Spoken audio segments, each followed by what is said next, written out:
Before we start, perfect.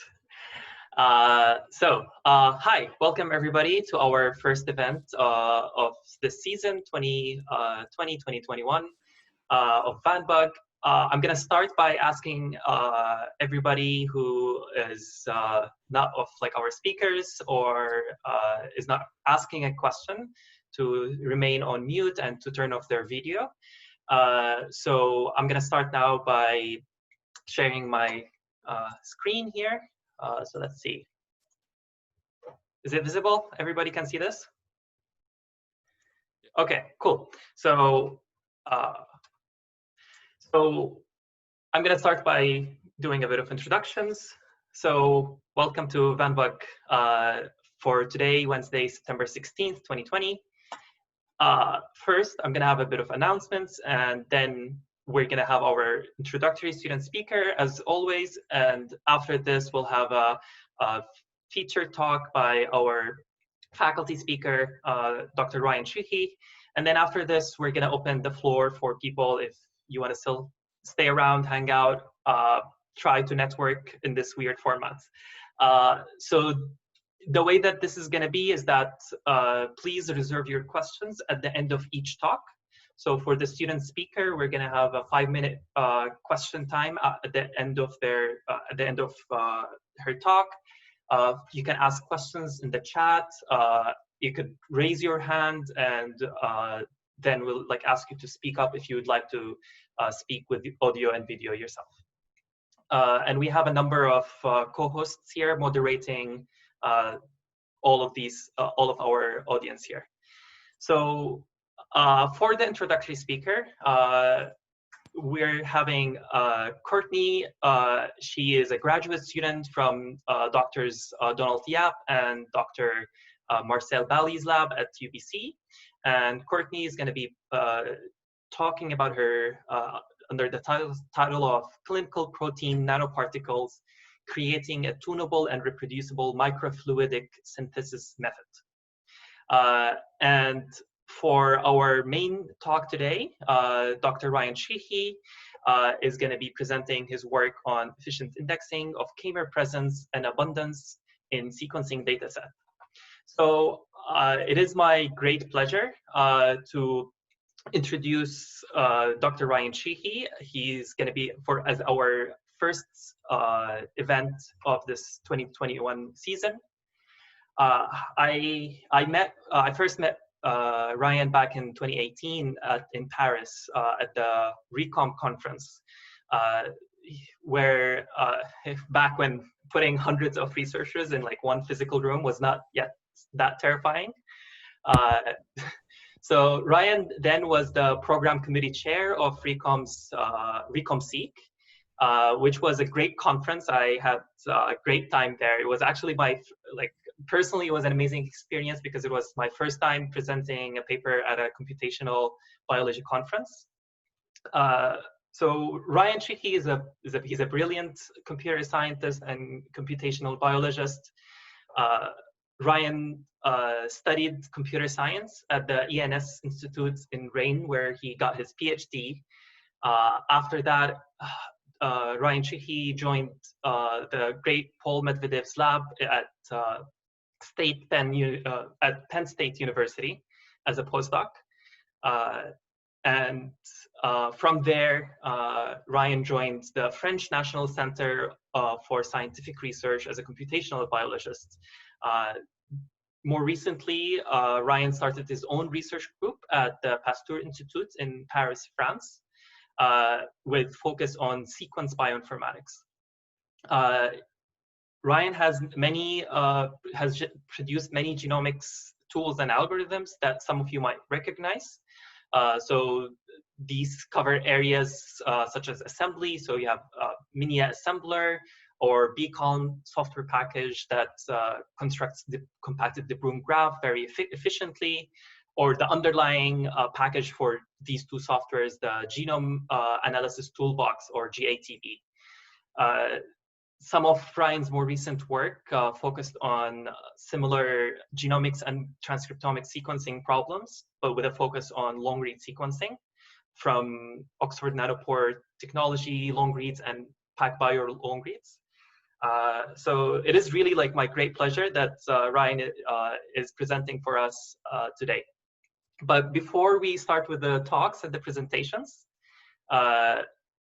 we have to acknowledge our great sponsors. So VanBug is sponsored by the Graduate Studies Program in Bioinformatics at the University of British Columbia and Simon Fraser University. Many of the audience, many of the grad students in the audience are from this program. And VanBug is also sponsored by Genome BC, by Ecoscope at UBC, and by the Canadian Bioinformatics Workshops, and our local, Vancouver local company, Appcelera, and newly as well by Langara College.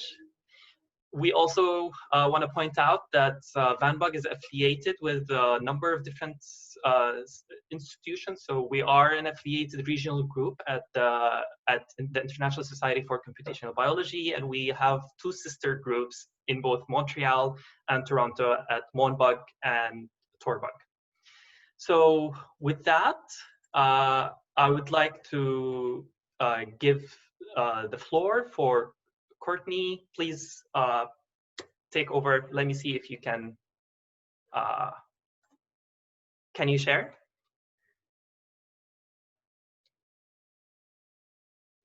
Oh, we can't hear you, Courtney. Is it, oh, okay. Yes, is it working? okay. It's Yes. okay. Perfect. Okay, perfect. Okay.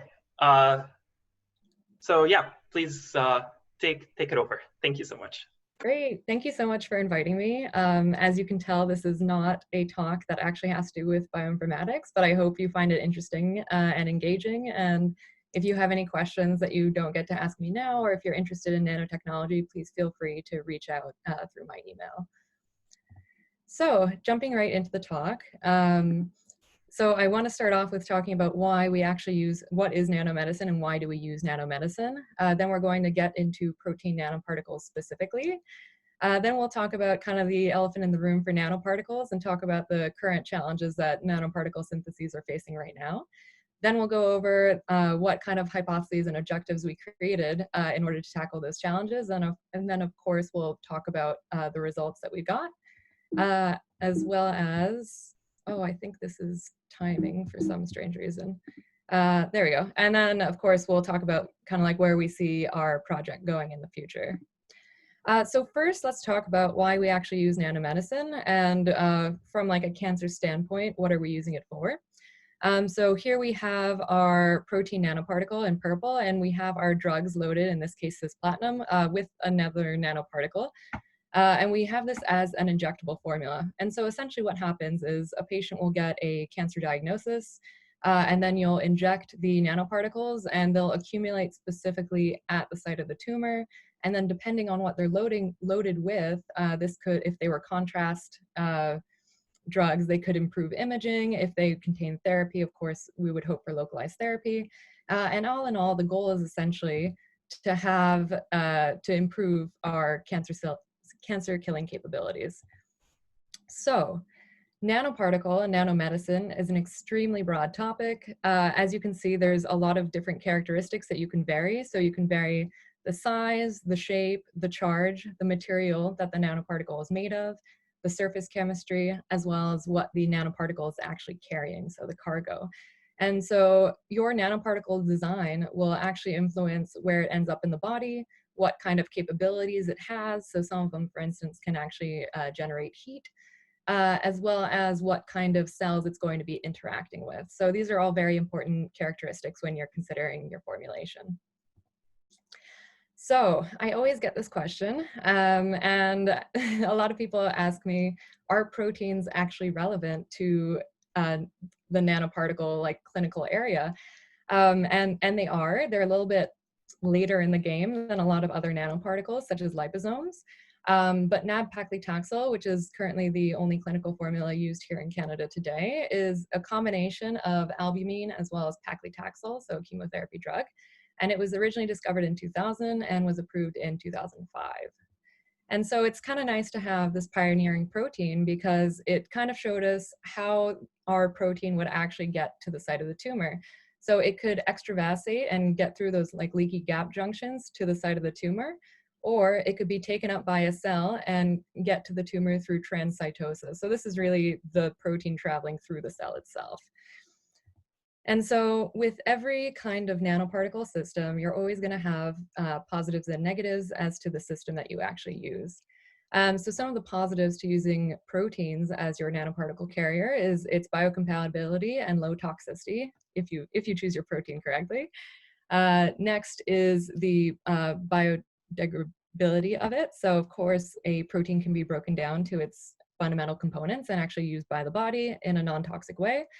Its abundant and renewable resource, as well as its potential for a high drug binding capacity. And of course, with every system, there's always negatives to the system, specifically immunogenicity, if depending on what kind of protein you choose.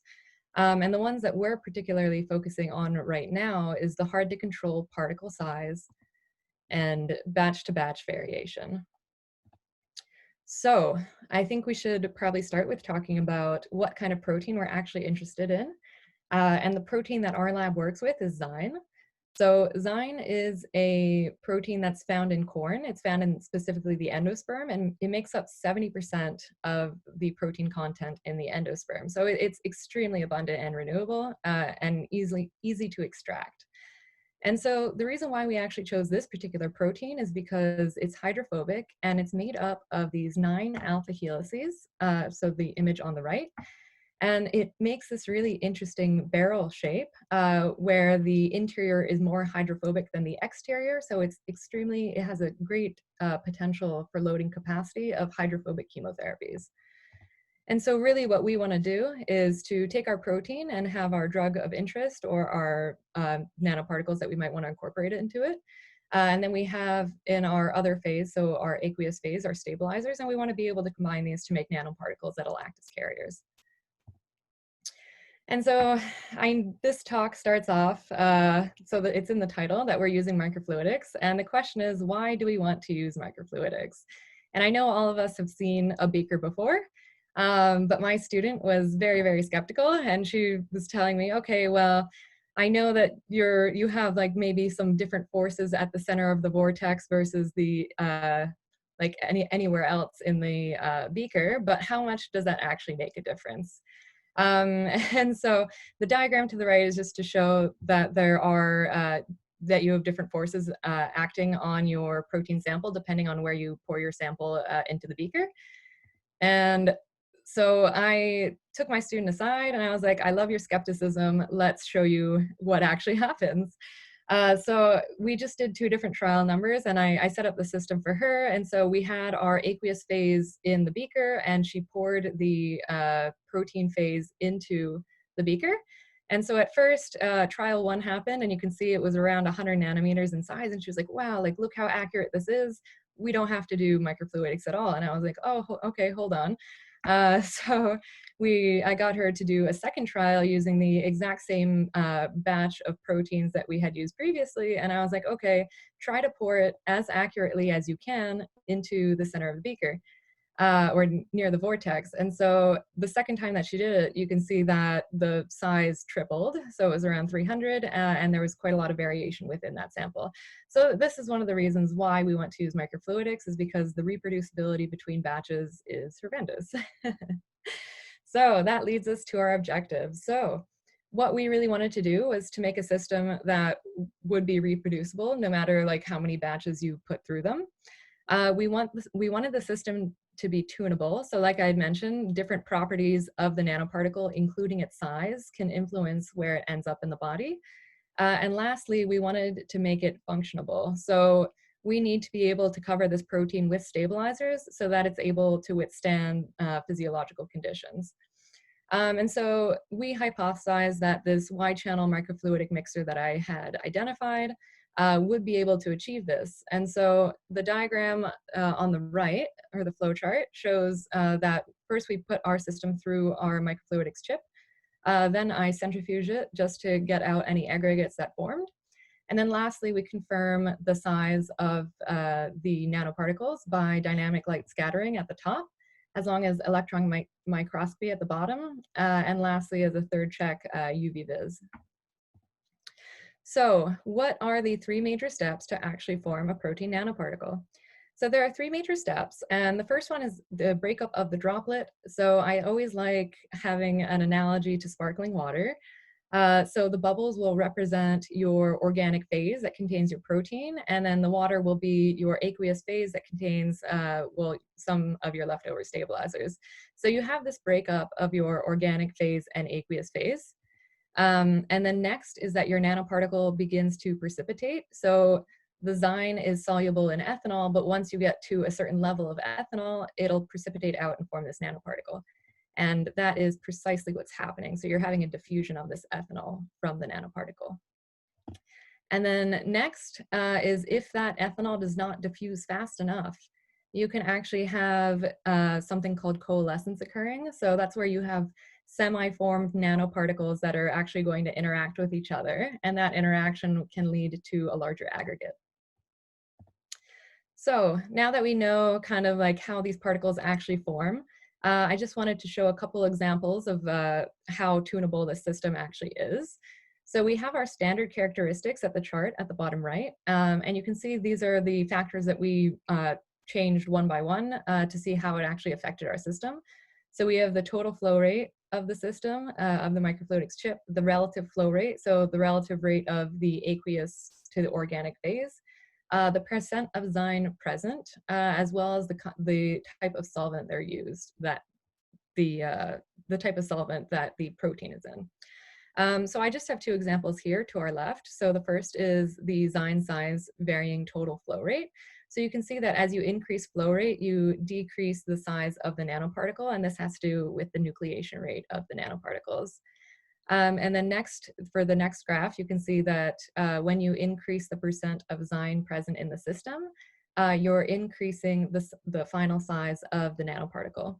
And so the reason for that is when you think about the ethanol diffusing from the system, the more protein you have during that formation, the more viscous the solution is, and the longer it takes for that ethanol to precipitate out. So really, we wanted to just show that this is indeed like quite a tunable system, and we varied a lot of different parameters to show that this was the case. Next, we wanted to show that it was a functional system. So I included two different stabilizers. One is tween 80 and the other is pluronic F68, which is a poloxamer.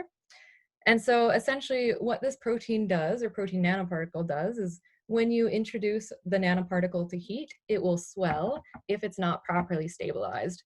So you can see the light purple at the very top is at 37 degrees without any stabilizers, and you can see that there's a little bit of swelling going on.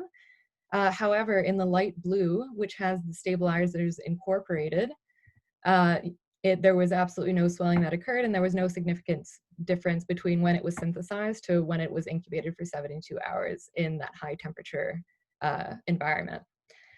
So we can indeed functionalize our protein nanoparticle using this microfluidic system.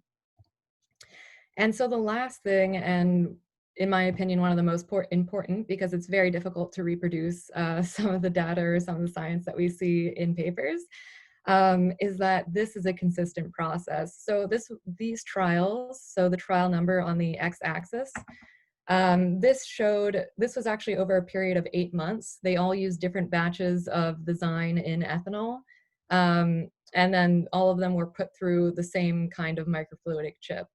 And so you can see that there was absolutely no difference between the trial number, both within the same batches as well as between batches. And so we also wanted to confirm that our sizing was the same using electron microscopy on the right. And so I took a bunch of images, I processed them using ImageJ, and I made this histogram to kind of correlate it back to the DLS, the dynamic light scattering data that we got. And so the DLS data said we had around 113 nanometers, and that's exactly where we see our highest distribution is lying. So this is indeed a reproducible system. So now that we have a reproducible system, our next step is to actually load the drug of interest, and kind of where we see the future of our nanoparticles going is that we want to look at the potentials of triggered release. So we want to have this drug really tightly bound to our protein nanoparticle, and then we'll use some kind of triggering mechanism in order to release the drug at the site of the tumor. And so there are many, many, many different mechanisms you can actually do this with. I'm particularly interested in like energies that are used in a medical setting, so MRI, ultrasound, as well as radiation. And so these can be used to destabilize your nanoparticle and release the drug at the site of interest. So I hope you enjoyed this talk. And if you are interested by nanoparticles or just wanted to get a bit more information as to how they can be used, so currently there's a Vancouver Nanomedicine Day happening tomorrow. And they'll be talking about how nanoparticles can be used for vaccines as well as drug delivery. So thank you so much. Thank you so much, Courtney, for this great talk. I guess while people, like if anybody has a question, please like raise your hand to ask it yourself, or you could type it in the chat. But meanwhile, I think I'll ask, the first thing that comes to my head is, so how do you expect that the variation in the nanoparticle size affect, like, sure, it's not reproducible without the system, but like, does this affect downstream applications? Yeah, you know, that's actually such a good point. And like a lot of people are like, oh, like, does the size really matter? And so there are two things that size impacts the most. And one is the location where it ends up in the body. So you have macrophages in your liver that essentially like gobble up debris, and anything above 300 nanometers, it kind of designates that as debris. So if you have really large nanoparticles, they'll accumulate right in your liver. And the second thing is the drug release kinetics. So you know how I had mentioned that like the ethanol has to diffuse out of the system? So the same thing has to kind of happen with your drug. So if you have a larger nanoparticle, it has a greater space to essentially transverse to get out of that nanoparticle. So you'll have different release kinetics based off of the size of your nanoparticle. I see. So it's like about the efficiency of like where it's going to be able to end up and how it's going to function when it ends up. Yeah, 100%. I see. There is a question by Kevin Ray. I'll read it out loud. So is the immunogenicity of Zane well understood? Are there cross-reactive antibodies that are known? Yeah, this is really interesting. So when I actually started my degree, everybody was kind of like, oh, like danger, like why are you using proteins? But what essentially happened was I found some old papers where Zyme was actually used as an embolizing agent. So it was directly injected into a tumor at very, very high concentrations because they're trying to collapse the veins in that area. And so the worst thing that happened was when they injected these extremely high rates, is only a handful of patients developed a fever.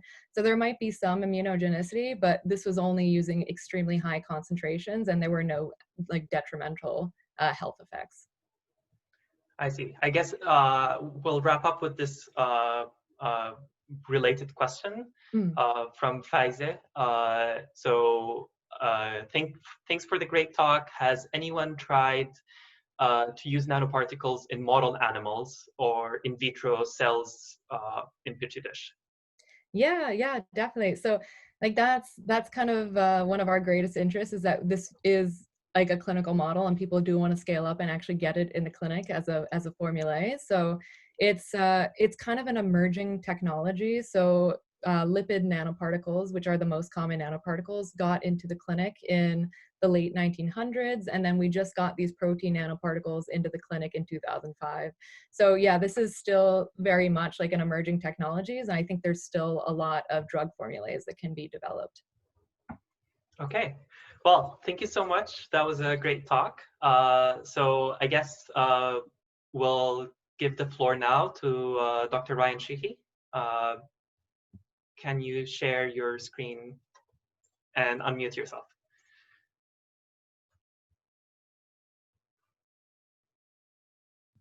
Okay. Yes, great. Okay. All right.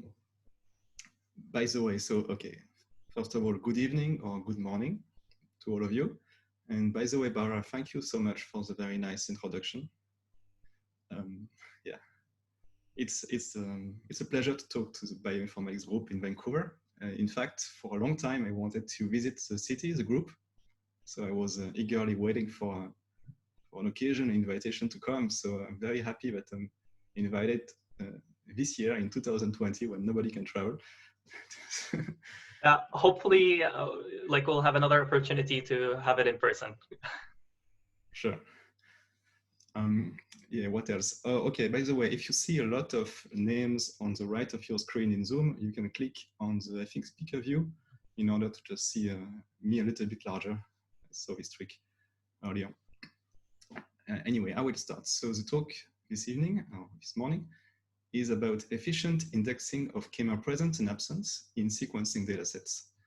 So this is joint work with Camille Marchais, who at the time was my postdoc in the University of Lille, Zam Iqbal at EBI, Daniel Gautret at Paris State University, Michael Sasson, who was co-advising Camille with me at University of Lille. And you may have seen this talk before because a shorter version was presented by Camille in 3 virtual conferences this year, ISMB, BIATA, and Jobim. And in case you have, paid attention to it, because I know that it's hard to concentrate in all of these virtual events, let me tell you that the diff between Camille's talk and mine is, first of all, mine is expanded. It's much longer and has a larger introduction to why we are doing this, more context around the techniques, and expanded outro with more applications and talking about other stuff. There are not so many slides. Bara told us that you shouldn't ask questions during, so feel free to ignore what I said at the bottom, and you may write a question. Maybe I will see it, maybe I will not. In any case, I will see it at the end. I guess if there's something pressing, I'll interrupt you and relay the questions. Yeah, feel free to. I'm okay if it's interactive. All right, on to the expanded intro. So motivation of this work is analyzing all available sequencing data. And this is a challenge for obvious reasons because there is a lot of this data. In this slide, let me see if you can see my screen. I made pointer actually. Maybe you cannot. We can see the pointer moving. It's a bit small, but. You can see the pointer, but it's small. Okay, well, it's better than nothing. Thanks. So this is a classic slide showing the growth of the sequencing data deposited to EBI and ENA, EBI and NCBI. It has now 10 to the power of 15 bases in 2020. That's 40 petabases. And 2 characteristics are, one is that you cannot download all of them to your institution unless your institution is already ENA or NCBI. And you cannot perform sequence search. What I mean by sequence search is going to be more clear later, but the kind of thing you can do is metadata search, for instance, gather certain data sets, like all human ones and stuff like this. I will stress a little bit more what it means to have petabase of data. So your laptop has, if you're lucky, a terabyte of storage, so you can essentially store around a terabyte of data. My institute has 8 petabytes of storage, and CBI is around 30, 40, and it's growing petabytes of data. And an estimate of YouTube, which is absolutely not reliable, is that it is in the order of hundreds of thousands of petabytes of data, which is also growing, but just to give some intuition of how large this data is. And in fact, the keyword of doing petabase scale analysis is starting to catch on. So we even put it now in the title of our papers. And this specific paper, which I will mention a little bit more at the end of this talk, is a collaboration with many people, including some which are in this virtual room right now, which consists of analyzing a lot of data, so several petabases, in order to discover new viruses.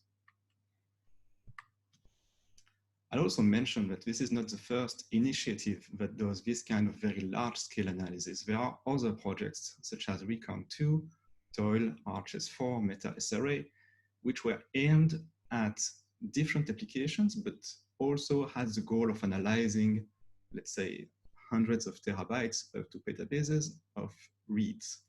For Recount 2, Toil and Arches 4, this was for RNA-seq analysis. So essentially what they did was download a lot of RNA-seqs, all humans and maybe more some vertebrates as well, and redo the mapping, redo the quantification in order to have normalized results, a nice database which has, which enables you to do some more things than just downloading data, but instead getting gene counts and stuff like that.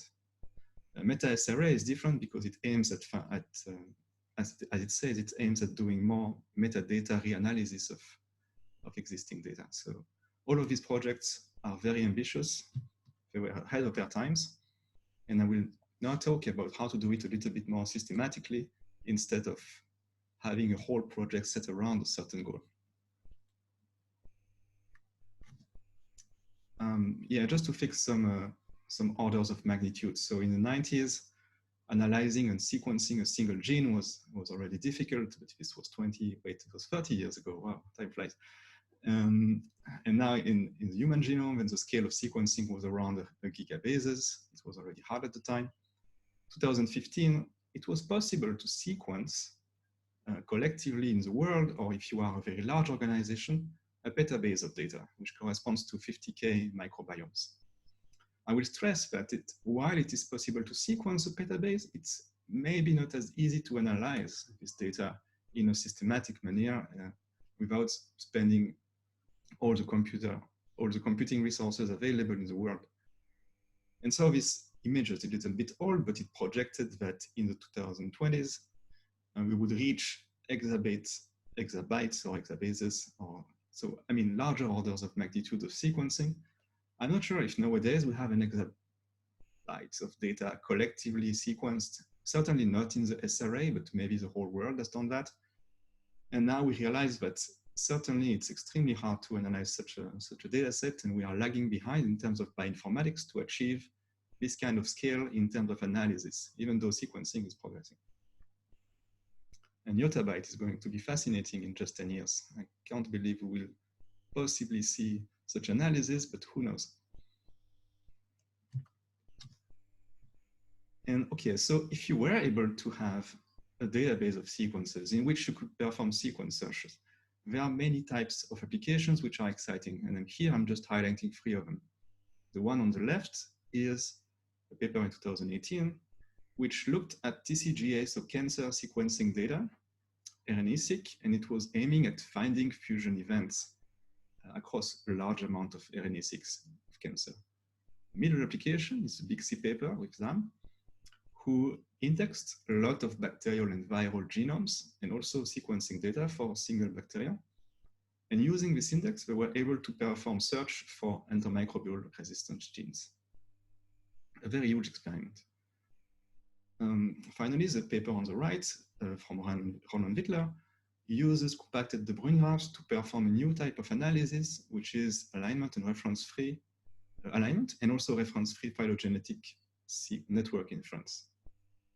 So all of that are very different applications, but behind all of these applications is an infrastructure for indexing and actually analyzing a lot of data. So we are talking in the hundreds of terabytes or petabase scale. So the point of my talk is actually to explain how this was made possible by recent advances in data structures. And to be a little bit more precise, all of these achievements were enabled by the resolution of the following problem. So imagine you have a query sequence, just a sequence of nucleotides, and you want to search this sequence among a set of data sets D1, D2, up to Dn. Each of the data sets is a set of row reads, and the basic operation that wants to be done is to return the names of all the data sets where the sequence occurs. The occurrence is not a very well-defined term, but I will simplify by saying that the sequence is supported by sufficiently many reads at a sufficiently high identity. This is one way to fix an intuition for occurrence, but in fact, later I will talk about another one. So that is a basic goal. A slightly more advanced goal is, instead of having a single sequence to query, you want to batch things and query 2, 3, many more sequences. You perform the same operation, but this time it's more work because you actually want to return for each query sequence in which dataset each query sequence occurs. And then realizing that this operation was actually very hard to perform using classical techniques such as BLAST, an approximation was suggested using K-mers. And now the problem statement is slightly shifted, but you will realize that it is more or less the same. So using the same query sequence, now we consider only one, but we convert, actually we could also consider multiple query sequences. Using the same query setting, but instead instead of considering sequences, you transform this query into a set, a bag of K-mers. So you consider all the K-mers inside these sequences. For those of you which are not familiar with the term K-mers, shame on you, I'm actually kidding, I'm going to define it. So it's a set of all sequences of length K that appear within the query. All right, so you do this transformation and you do also the same transformation for each data set. Instead of seeing it as a set of sequences, you see it as a bag of unordered K-mers. And also you deduplicate the K-mers. Actually, no, you do not deduplicate. You keep the count of each K-mer in mind. So if a K-mer appears often in the data set, then this is an important information. All right, so now moving on to the actual approximation. So now for a query, you want to report all the data sets which contain sufficiently enough K-mers on the query. So this is a way to say that you believe that data set contains the sequences from your query. This was introduced by Solomon and Kingsford actually just 4 years ago, and then it caught on very quickly. And many people are using this type of problem definition in order to perform database search. And so now there are two types of queries if you accept this whole framework. One is presence-absence queries, which is exactly what you believe, what you think it is. So you just want to decide whether the query is present in a data set by returning 1 or 0 for each data set. So here, you have 6 K-mers in your query, you find 5 of them in D1, you return a 1 in your vector of length n. Here you have none, you return 0. Here you have 3 out of 6, actually 4 out of 6, which is just above the threshold. So you return 1, and so on. Here you have only 2, so you would return a 0 here. It has K-mers, but not enough, which means that the query is maybe partially or maybe just artifactually present in this data set. Let's not report it. So I anticipate that you might wonder what is a good value to set for T, because it seems to be crucial in how you perform this analysis.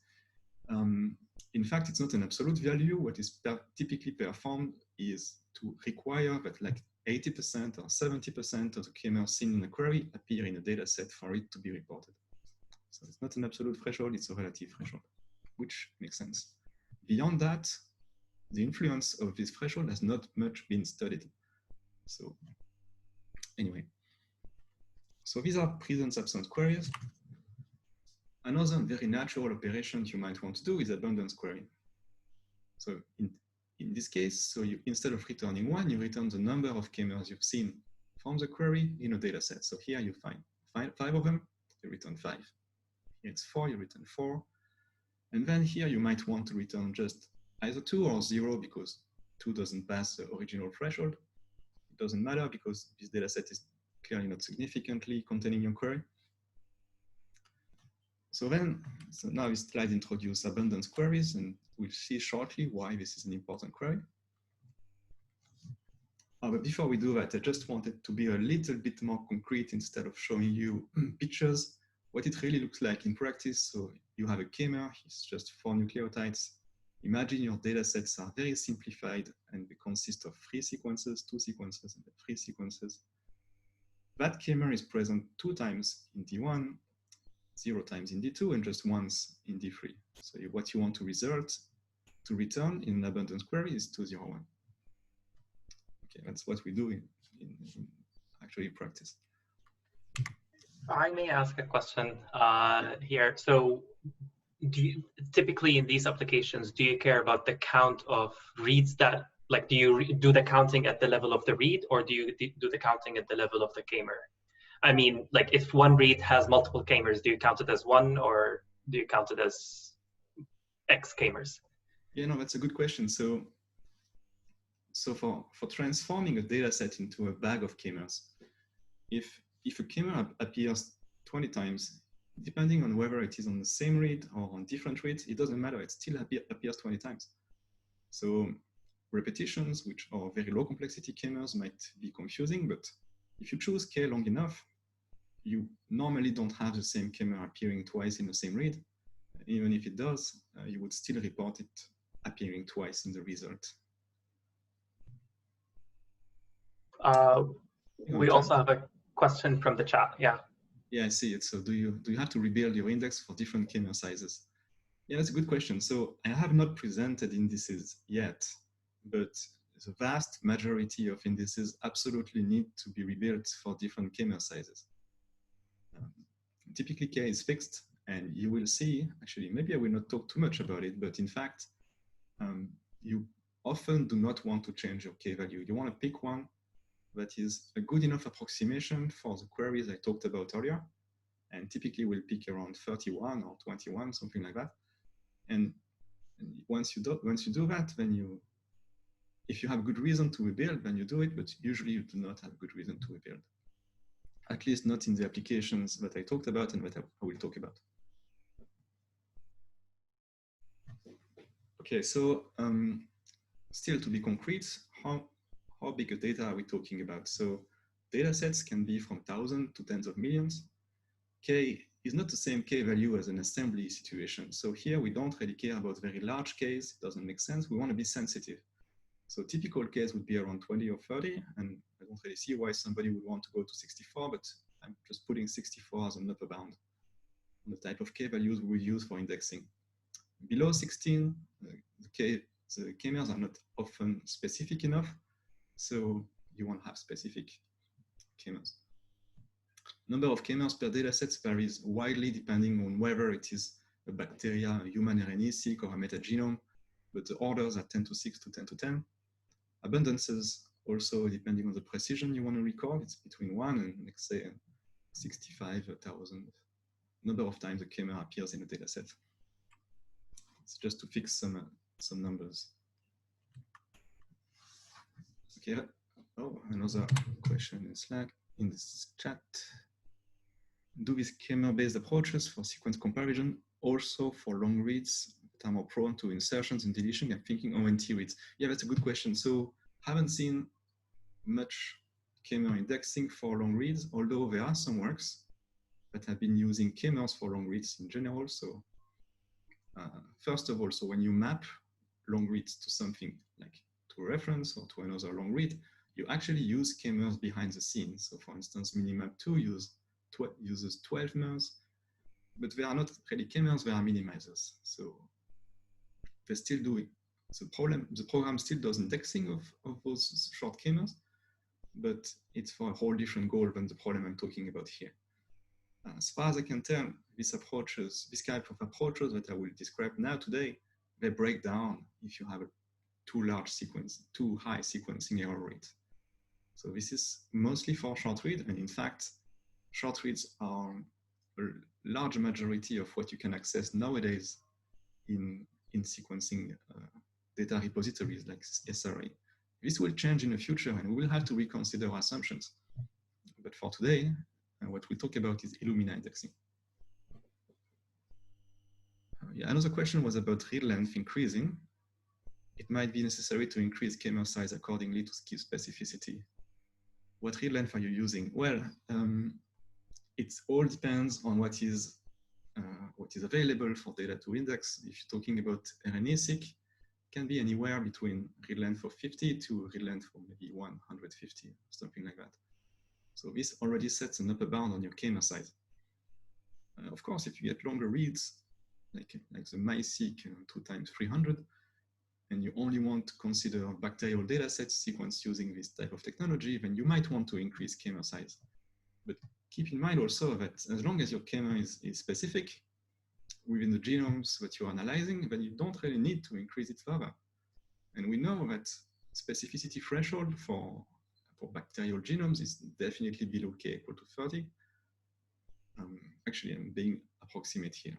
There are exact repetitions of some K-mers, but the majority of K-mers below 30 will be specific in the genome, which is also true for human genomes. You can see diminishing returns in using larger Ks. I think like maybe something around 80 to 90% of the human genome is covered by unique 30mers. So that's, and then the tail end is really, really hard to index specifically. So my intuition is that you maybe don't need to increase K that much, but still a good thing to consider. All right, so I mean, I like these questions. You can keep them coming, unless Bharat tells me that I'm going overboard in time. No, I think we're good. Excellent. Okay, so that can be an intimidating slide, but I will not talk too much about it, except to say that there is a big literature on methods for doing indexing of presence-absence queries, to perform presence-absence queries. And there are two types of methods. One is called K-mer aggregative. We came up with the term. The other one is color aggregative. For K-mer aggregative methods, they work this way. So for each data set, you aggregate all the K-mers of that data set in a certain index, and then you move on to the next data set. You also perform aggregation, and then you somehow have a meta index all of the ones you've created for each data set. That's K-mer aggregative. Color aggregative works a whole different way. So the first operation is to consider all the data set as a whole, and then take the union of all the K-mers of these data sets. And then for each K-mer, look at all the colors. Actually, the term colors I haven't defined. Each color is a data set. So you look at all the data sets where this K-mer is found. So for ACA, it has been found in only the red data set, ATA in only the blue one, and CAT in both. So that's a whole different strategy, and you can see that apparently the literature hasn't found the ideal way to do things. And they have proposed methods in two different ways, which we have reviewed conveniently in a paper that is to appear very soon, but there is already a preprint that is available.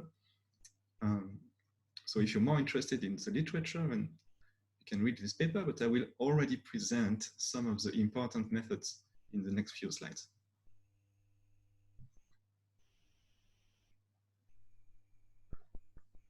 So for this paper, Camille has produced a very neat timeline showing kind of the precedence between methods. And you can see already that the methods have started to be developed, or at least published, not so long ago. This is a very young field with clearly many methods appearing. We haven't done 2020, but there are maybe a few this year. Or maybe not. I think everyone was confined. There was not so much work. But anyway, so it started with BFT and SBT, which I will talk about SBT, but not so much about BFT. And then the major ones, the major families would be SBT, Vari and Rainbow Fish, and Big C. Actually, I think Rob would hate me if I don't say that Mantis is also a major family. So, okay, I will also mention it because it's also nice work. And below all of these methods, there is achievements. So at the beginning, they were able to achieve indexing for, let's say, 2006.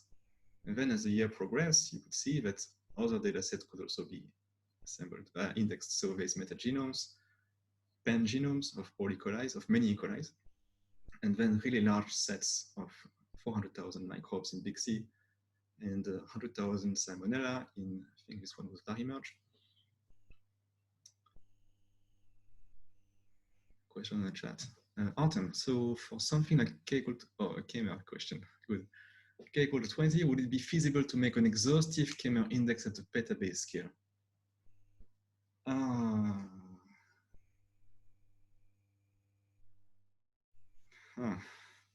It's hard to say no. So first of all, how much is 4 to the power of 20?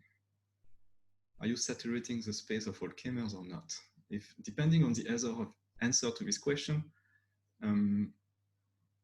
I could start answering, but I don't know on top of my head. So first of all, exhaustive K-mer index at the petabase scale, no matter what the K-mer size is going to be an ambitious project and hasn't been done yet. Maybe someone will do it in the near future. You know what, I prefer to think about it and maybe answer it after this talk or during the questions. Oh, thank you, Steve, for doing the computation for 10 to the power of 12. So this is what? This is a tera something. Okay, yeah, that's actually not so much.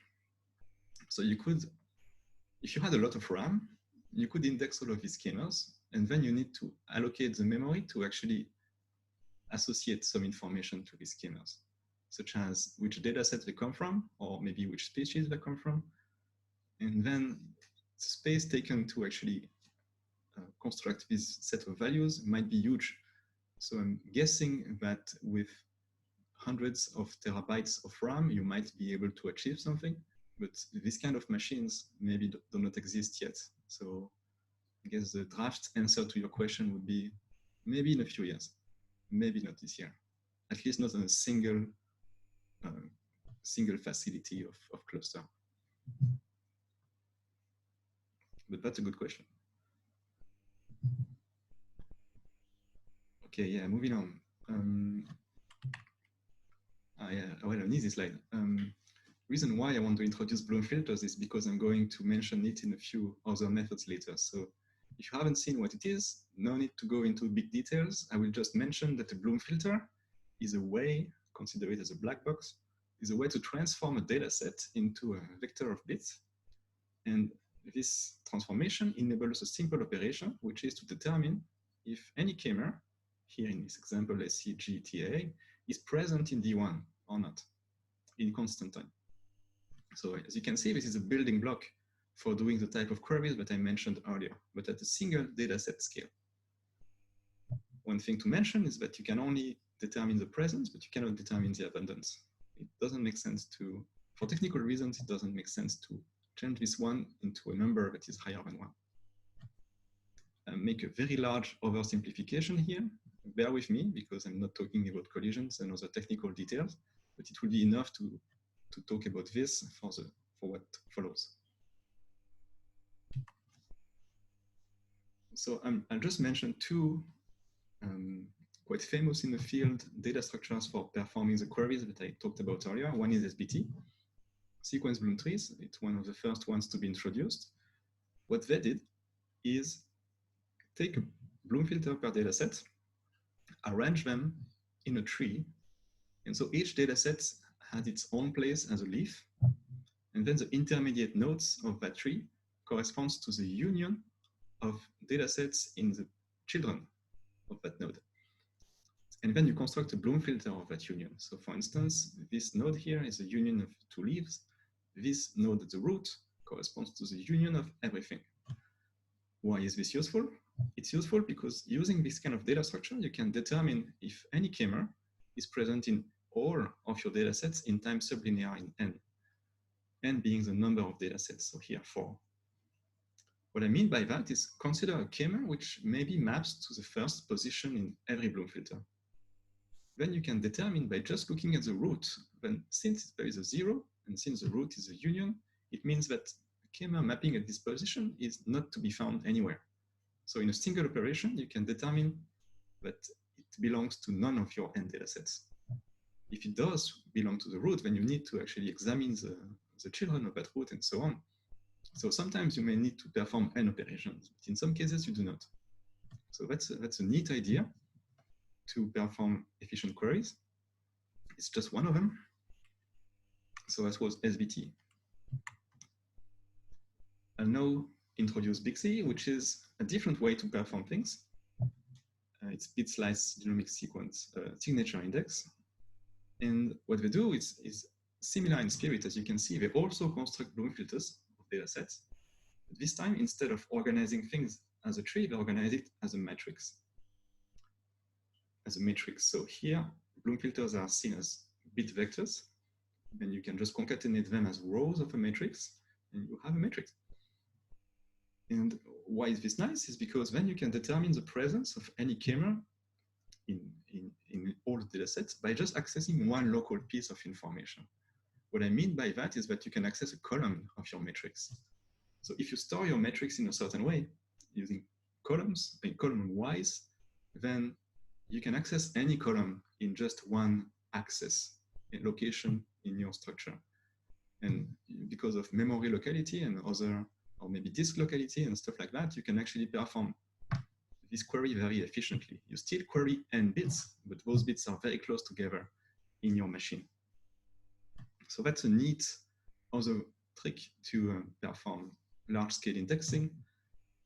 I just mentioned that. I will not go into more details for BigC. So now that I've presented a few things like SBT, BigC, Bloom filters, all of those are tools for doing K-mer indexing. You might wonder, then BigC achieves very fast queries. And Bloom filters, I didn't talk about them, but it's an efficient way to store information. It's quite space efficient. Seems that we can do much better. So are we done? Can we just use a BigC to index everything?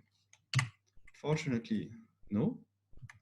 The reason why is that each method, SBT, BigC, and others, they have their own drawbacks in terms of how much space they take, how much time it takes to construct, how much time it takes to perform queries, and more importantly, none of them record abundances of K-mers. And also, so because of the limitations I talked about, they are limited to a certain amount, to a certain upper bound in number of data sets they can process, which is 10 to the 4 for RNA-6 and 10 to the 5 for bacterial WGS. Yeah, quilting blow filters. So, all right, so there is a possibility of using Bloom filters for which there is association to count. There are some variants which are called counting, but actually they are only counting to support deletions, not to support association to counts, which is something to be aware of. And I think it's Mantis, which use quotient filters, which are essentially ways to perform Bloom filter-like indexing with counts. So yes, it's definitely an option. And oh, okay, one thing. So to be complete, things like Mantis, they use ways to associate counts to Bloom filters, but they actually do not want to store counts for what was the reason for doing that. So yes, the way the structure works is that in principle, it is designed to store counts, but they decided not to. And instead, they use the information in place of the count to store some other type of information that is useful for performing indexing. It's blurring in my mind because I haven't read the paper for a long time, but what I remember is that for a very good reason, they did not want to store counts, even though the structure could support counts. To complete this answer, if you decide to use some kind of Bloom filter for storing counts, then you expose yourself to the problem of collisions, which I didn't talk about. So the way Bloom filters are efficient is that they cleverly exploit collisions between, by which I mean positions in a Bloom filter may correspond to multiple K-mers. This is all fine as long as your K-mers have the same count, but if they don't, then you're going to have a single position or two or more K-mers, but that position can only store one count. So what do? You need more clever tricks, and this has not really been investigated in details. I'm not sure if it is feasible. All right, I guess I can talk more about this, but I should get going with the talk. So there are some limitations and they can't record abundances. So you can see where I am going. Well, first of all, I'm going to recap a little bit the state of the art. So for the presence and absence queries, there are two families that I talked about. The two BigC and SBT that I just mentioned are in the K-mer aggregative method class. What I'm going to present next, reindeer, is the color aggregative class. So to recap, this type of method, consider union of K-mers, and then consider color matrix, which is this object. And so none of the methods that have been developed so far handle abundances. Can we develop one that do? And in case I need to motivate you for the usefulness of doing abundance queries, then here is one. Consider metagenomics. You have a favorite strain symbolized by this sequence, which is your query sequence. You can decompose it into those K-mers, which are the K-mers which appear in the middle here. Those K-mers might appear in dataset 1 and dataset 2, except that in dataset 2, the bacteria is present but very rare. In dataset 1, it's much more prevalent. In presence-absence index, you would just say, yes, it is present in 1 and it's present in 2, but you miss the fine subtlety that it is very abundant in 1 and very rare in the 2. So that's why you need information for abundance. Another motivation is if you do RNA-seq, you want to perform quantification queries using K-mers, and then you also need abundance.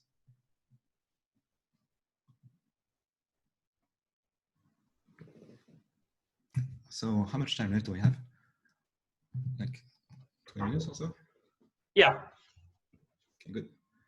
All right, so now I'll mention our work Reindeer, which is, as you can expect, an indexing method for K-mers that records abundances. And from a very high level perspective, technical details are as follows. So the first operation consists in counting K-mers across all your data sets, which means determining the set of all K-mers and also their abundances. Then we have a way to aggregate all of those K-mers into a union set, which means that the same K-mer which appears in two data sets, well, we would find it and also deduplicate and put it in a union set. And then when we have this set, we want to associate to each K-mer a count vector. For instance, here, if K-mer ACT is present in D1 at abundance 13, in D2 it is absent, in D3 it is present at abundance 4, we want to associate to ACT the vector 1304. And then we have a way to organize those count vectors into a count matrix such that it doesn't blow up your memory, because you can imagine that indexing large data sets is going to be problematic. So that's the overview, and I'm going to go into some of the details, some of the interesting ones. So Reindeer is built on top of three interesting building blocks. One is an efficient K-mer set representation. Another one is a hash table for K-mers, which, if you don't know what a hash table is, it's a dictionary. So it can associate a K-mer to some value. And finally, a way to represent a count matrix efficiently. Let's talk about block one, which is K-mer set representation. So it's a complex figure, but I will break it down. So let's talk about unitics. If you have two data sets, D1 and D2, which contains the following K-mers, and D2 contains the other one, you could just naively represent all of these K-mers in a text file. And if you do that, it would take 60 bases. So that's just the number of bases appearing in both of these text files. Instead, if you consider the union sets, so that means if you see the same K-mer twice in both data sets, for instance, CTA, CTT is seen in D1 and D2, then you don't count it twice, you don't report it twice, you just report it once. If you do that, if you do the same operation in a text file, you store the same information in 36 bases. The same K-mers, except that we discard the fact that they belong to D1 or D2.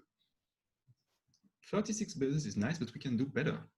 If you somehow assemble all of these K-mers into a set of unitics, I will just define what unitics is in a moment, you can construct a string, that string here, and you can observe that the string contains all of these K-mers and only those K-mers.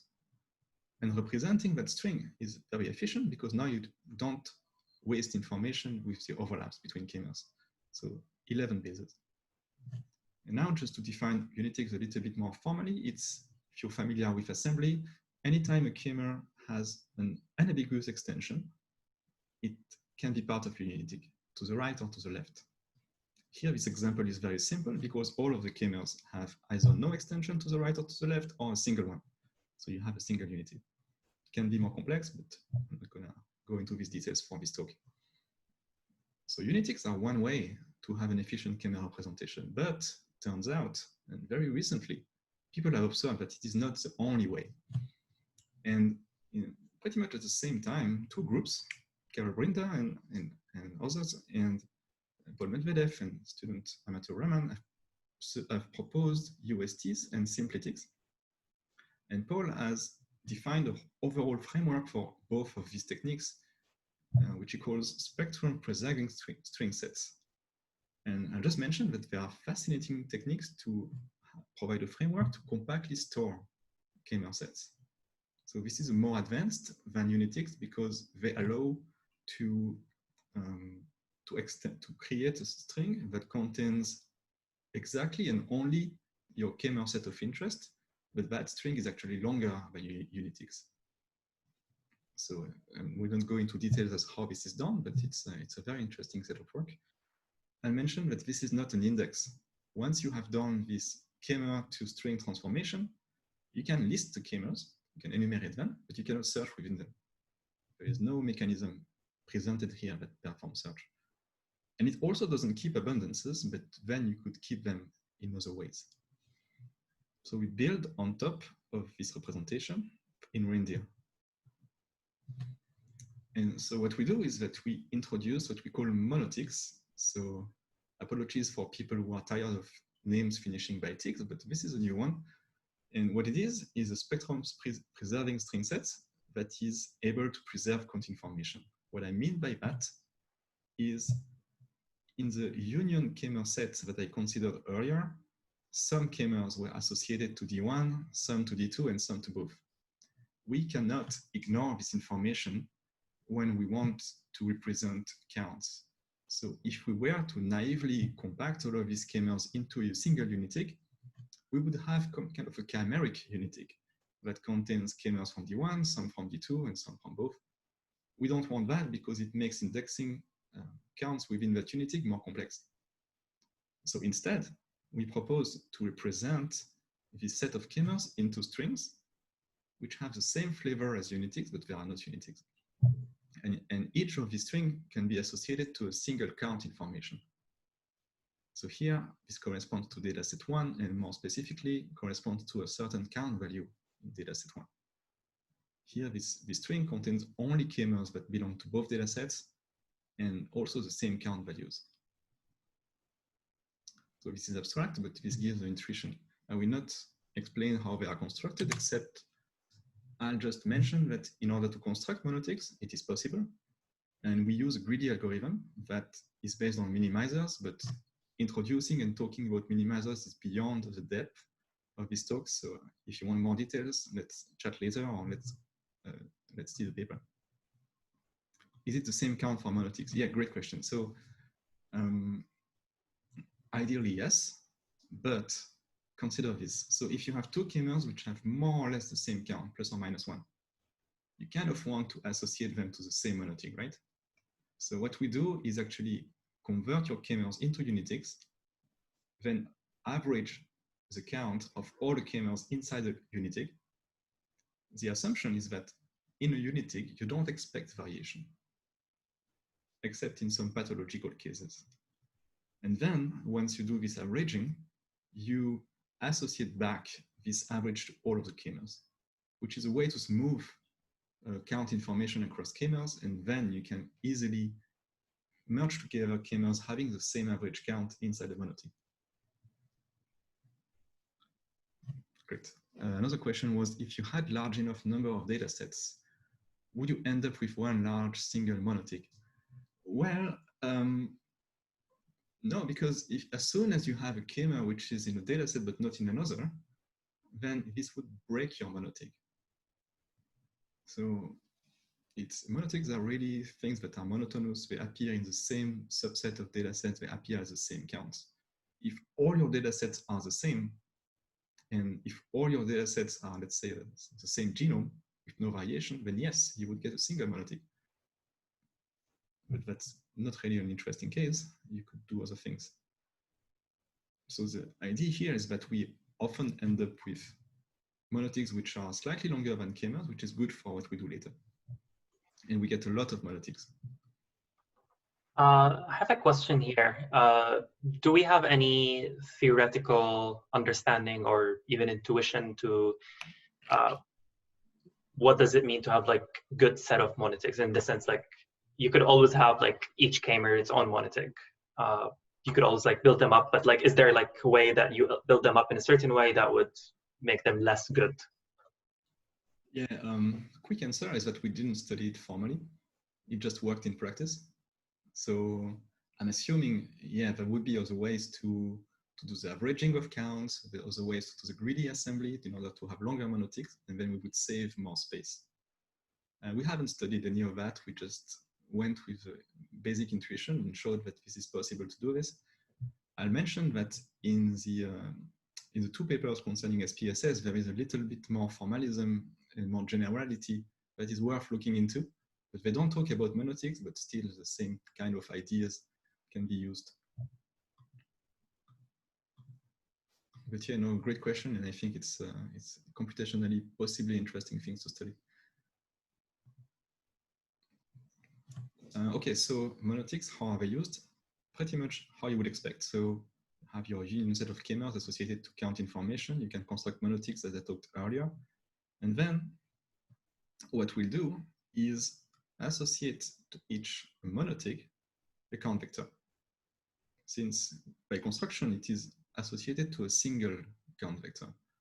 So that's a general idea. And here, just to be concrete, the colors red and blue actually mean that it is present 13 times in dataset 1 and 4 times in dataset 2. If it was present 12 times, we would use a different color. But we didn't find a better way to represent this, so the simple way to represent red and blue. Okay, so I'll move on to block number 2. And this is going to be maybe interesting for people who think hard about K-mers, and actually many of you have probably seen that kind of work before, which is a specialized K-mer hash table. It's the bread and butter of everyone who do K-mer-based bioinformatics, because at some point you want to store your K-mer somewhere, especially efficiently if it's a large data set. So we are in this case. So what we did was use two building blocks. One is the minimal perfect hash function that we developed, BB-hash, which is a very compact way to represent a mapping, a general mapping between any K to any value. We apply it to K-mers, but it's actually general. This mapping forgets about the keys. So even if you have large keys, mapping is compact and it takes around 3 bits per key. The drawback of having such a mapping is that you can perform association key values, but you cannot perform membership queries such as, is my key present in my set? That doesn't work this way. And PHF discard any information about the keys except just enough to perform association. And then using an PHF BB-hash, we, actually not we, colleagues, constructed B-lights, which is actually a K-mer hash table. And it works this way. So it starts from a set of unitics or monotics, actually any SPSS. Then it extracts super K-mer. And in order to define super K-mer, I need to introduce minimizer, but I really don't want to do it in this talk. So I will just say that super K-mers are consecutive K-mers sharing a subsequence, what we call a minimizer. So they are shorter than unitics, and they have interesting properties that make them amenable to indexing using B-light. So then, using those super K-mers, they are used to perform indexing of all the K-mers inside your original set. And that is using the MPHF. And now, this hash table takes around 27 bits per key, per K-mer. Of course, it depends a little bit on the K-mer size, but not that much. And now, using that, you can do association and membership. So you can tell, using B-light, if a K-mer is in a set or not in a set. And there are some interesting considerations of, can we do better than this? And actually, it's really hard to beat such a space, because there are some theoretical results that show you that if you really want to store a set of K-mers, then there is a certain lower bound of space that you cannot break. And of course, it depends on the complexity of the underlying genome that you're indexing, but in general, it's around this value. So the bottom line is that we have at our disposal an efficient K-mer hash table, K-mer-based hash table. And we use this hash table, represented by a very fancy gray block here, to perform association between the K-mer set representation I talked about earlier, block number 1, and what I will just talk about now, which is the count matrix. And well, Camille is going to hate me for saying this, but this block number 3 is nothing really fancy. It's exactly what you can imagine. So you have a count matrix that consists of all of these vectors, and some of the rows are identical, possibly. You know, K-mers conjointly appear in the same data sets. What are we going to do? Oh, surprise, we are going to just deduplicate the rows of the count matrix. Okay, so that makes a lot of sense. And we use blight to then point the 2 K-mers to the same row. One thing that is a little bit less trivial is to further compress this. As you can see, you sometimes have a lot of zeros. So what do you do when you want to store a vector that has possibly the same values consecutively appearing? You do run length encoding. So then you end up with variable sized vectors, count vectors, but that's okay, because what's needed here is just to associate to each K-mer a certain vector. So you can, Camille was figuring out a way to store this matrix where each row has a different size on disk. So maybe I'm just trivializing a contribution. I'm sure in practice it's much more hard to implement, but to present it's very intuitive. Do you here consider just like for both run length encoding and for like identity of different rows, do you just look at exact integers here, or is it a bit of like fuzzy matching, like within bins or similar enough factors? Exactly. So I think Camille has explored multiple things. So one is exact encoding, and the other one is quantized. So you just round up counts to the nearest value at a precision of maybe 5 or 2 or 10. And then I think she also tried logarithm. And then logarithm, and then taking the integer value. So all of these are ways to make rows look more like each other. So this makes this optimization of reducing rows number more efficient. And I don't think I'm going to talk about it in this talk, but there are details on how efficient these kind of optimizations are in the paper. Cool. Okay, I see it's already 9:20. I should maybe speed up a little bit. Actually, there are not so many more slides left. So one is sum up. So these are the 3 building blocks of Reindeer that I just talked about. Reindeer is on GitHub if you want to use it.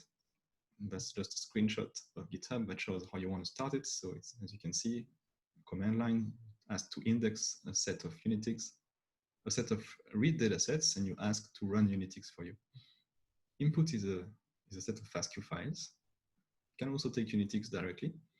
Output is, well, an output is an index, but if you want to perform a query, the output of the query is 1 line per query sequence with positional counts for each sequence of your query. Yeah, question about adding and removing data sets. That's a good and classic question. I don't think, no, there is no support for adding and removing. You need to reconstruct all of it. Dynamicity is a very interesting question, and we review it in the review paper I talked about earlier. So Reindeer is not dynamic.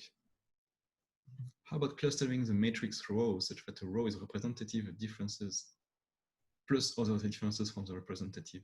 Yes, that's a very good direction, Robert. And we don't do it. It would be very nice to actually do it in practice. So maybe maybe a venue for improvement in Reindeer too. Thanks for the suggestion. Where was I? Okay, index can be serialized on disk. So for instance, once you finish construction, you maybe don't want to throw everything away after your query. You want to perform more queries. So it works. Some overview of the results. So we compared Reindeer against what I talked about. So SBT, an improvement of SBT called Holy, Bixi, and some other color aggregative methods like Mantis and Secotello, which are based on variance of the Bloom filter or variance of MPHF. None of those do counts, so only Reindeer can do recording of counts, but we also tried Reindeer with just presence absence by just storing 1 and 0s. In terms of time for constructing Reindeer on 2,500 human RNA-seq, it takes 2 days, which is not the fastest. Secotello is way faster, but it's around the time that it takes for other methods. But Sequentello cannot do count queries. In terms of peak RAM during construction, it takes 50 gigs, which is way less than the size of the input data, by the way, which is around a terabyte. Not the best also, but within the same order of magnitude. Sequentello is much better, but it cannot do counts. In terms of final index size, 50 gigs, not the best, but same order of magnitude. HolySBT is very efficient for creating small indices because they have clever tricks to not store redundant information across Bloom filters. And I think this is the whole set of results I wanted to highlight. So in general, an efficient method compared to the others, not the best across all classes, but only one that can record abundances. Final index size is 1% of the initial data. So if you have space to store your data, you definitely have space to store the index, which is a nice advantage. And it takes a few seconds per query. Reindeer doesn't have a way to batch queries, but we estimate that it is reasonable enough to do queries in that time. Okay, let's have a quick, honest chat about limitations of Reindeer that you usually don't hear about in conferences. So normally you say that the method is great and it's going to work for everything, but let me just quickly point out that the answer to the question, can it index the whole SRA? So let's say 5 petabases of data, maybe not. It starts to be impractical to run it on a single machine at around 10,000 RNA-6. We tried that. You of course need a lot of RAM, and going beyond that order of magnitude would be unreasonable. So this is not a silver bullet for indexing arbitrarily large data, but it opens potential directions. Like you could index chunks of 5,000 datasets at a time, and then distribute queries across multiple computers. That's one way to do it. It would be nice to design an even more scalable index, but that is not Reindeer. Could be Reindeer 2 maybe. And a direction that I would like to explore, but I have no great ideas yet, but I think it's a promising one, is somehow compress or process the input data. The input data is often quite redundant. So when I said 5 TB, you know, it's 5 TB of human RNA-6. Underlying is a single transcriptome with, of course, many variations, but still, it shouldn't take 5 TB to represent in terms of entropy. So maybe compression of input would make things more practical. Do we have more time or do I need to stop? Yeah, I think we're starting to, we're taking from the Q&A time and the networking time. So I think we're good. So as if you're towards the wrapping up, we could wrap up and then open up the floor for anybody to talk with each other and ask questions to you. Okay, sounds good. So you know what, I'll just take 2 more minutes and wrap up. So one application of Reindeer that we tried during confinement time in 2020 is to, of course, work on COVID.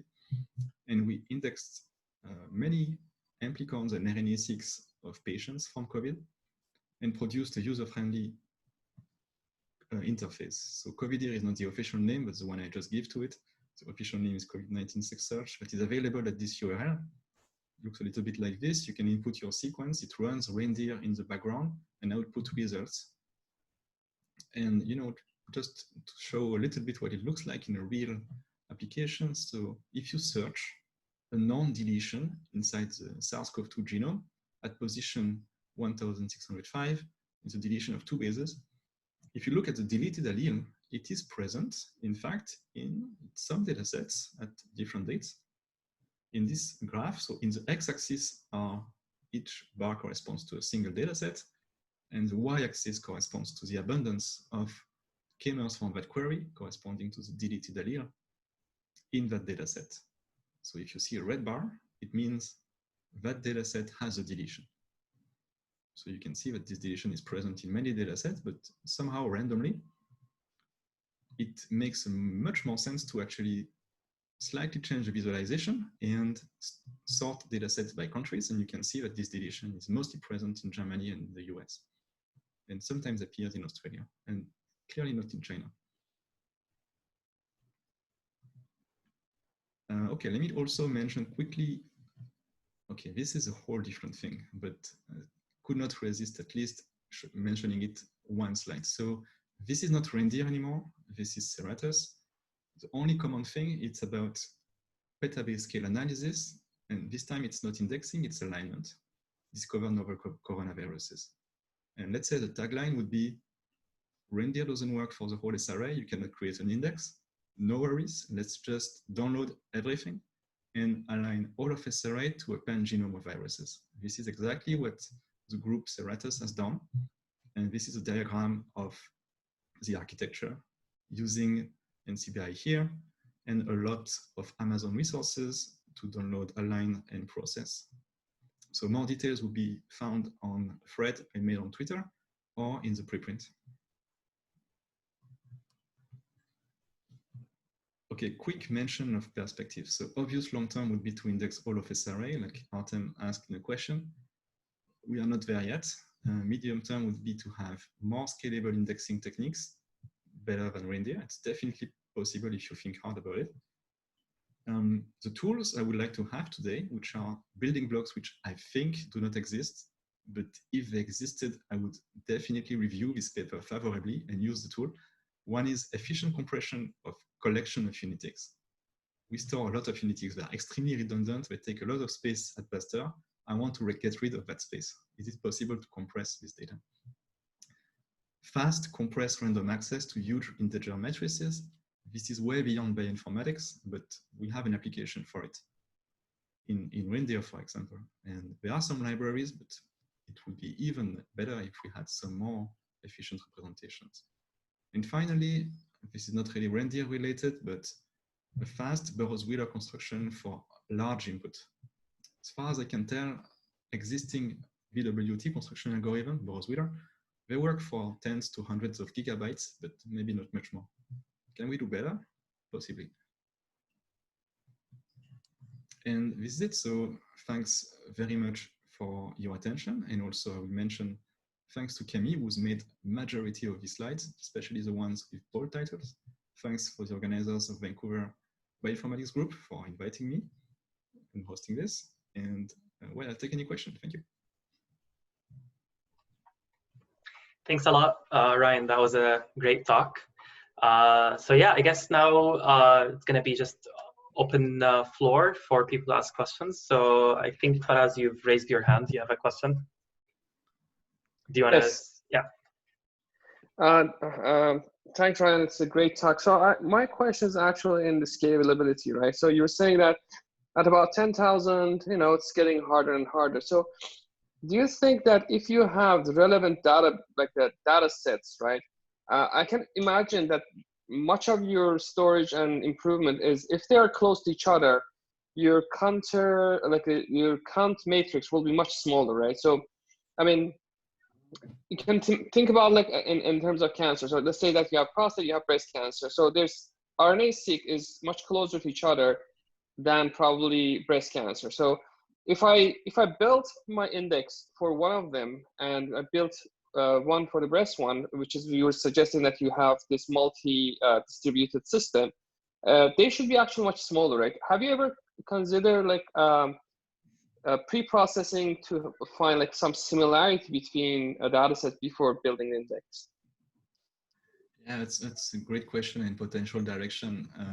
Quick answer would be yes, we considered it. No, we didn't do it. It's an obvious. It's not an obvious, but it's a potential way to solve the problem. Question is how much will it scale? Like how many servers would you need? One per tissue type or one per species or something like that? It's an open question in my mind, and I would be happy to investigate it or see someone else investigate it. Great, thanks. Thanks. We have a couple of questions from the chat. So I guess the first one from Priyanka. And the question is, do you see any practical use cases for reindeer using multiple K-mer lengths? For example, for similarity analysis in metagenomic datasets? A good question. And I guess you see it better than I do because I don't see. I guess maybe there would be advantage in using multiple K-mer length for catching low coverage stuff and for catching repetitive stuff at the same time. To be honest, I never thought about it, and it's open for you to try to investigate that. Yeah, and I guess like just to like reemphasize, like if people like you like want to engage more with a question, I think it's easier and better to like raise your hand in the participants list, and you can like ask the question yourself. And if you have follow up, that would be an easier way of relaying the question than relaying the questions. But we do have another question from Matthew.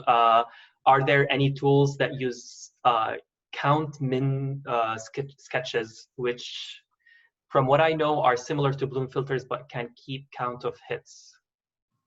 Yeah, I think Titus Brown has done some count min sketch indexing stuff, as far as I can remember. If I'm wrong, then everybody can blame me on YouTube.